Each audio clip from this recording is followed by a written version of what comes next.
Frustrated by the Steam Service Library DLL crashes? I'm Sophie Chen, a Windows support engineer, and we're going to re-register those gaming components today. Before we get started with Steam Service Library, you may want to try the diagnostic path below to ensure your system is properly synchronized. This is the Steam Service Library, the Steam Client Service module. It manages localized administrative tasks, including the localized installation of DirectX components, service-level hardware monitoring, and localized anti-cheat protection. If corrupted, Steam will report a Steam service error on launch. Now let's apply the fix by reinstalling the shared system library. Steam Service is typically part of a game's graphics stack. Install the latest Microsoft DirectX end-user runtime using the official web installer to restore legacy D3DX, X-input, or X-audio components.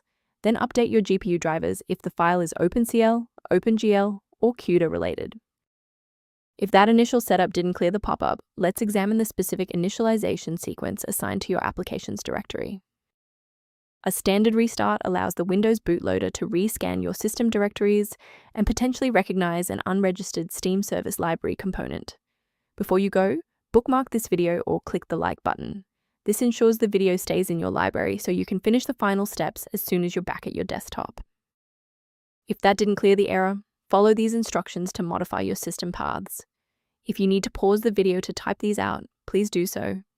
If those core system files are still missing after the restart, we'll use DISM to pull fresh copies from the cloud.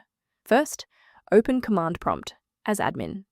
Second, you're going to type DISM space /online space /cleanup dash image space / restore health, then hit enter. Why are we doing this? Well, this triggers a deep cloud sync to replace corrupted local system manifests with verified master files directly from Microsoft servers. Before you finalize your changes, I need to emphasize the importance of using trusted sources. Do not compromise your computer's health by sourcing Steam Service Library DLL from random internet mirrors, which often harbor hidden tracking scripts designed to bypass standard antivirus protocols.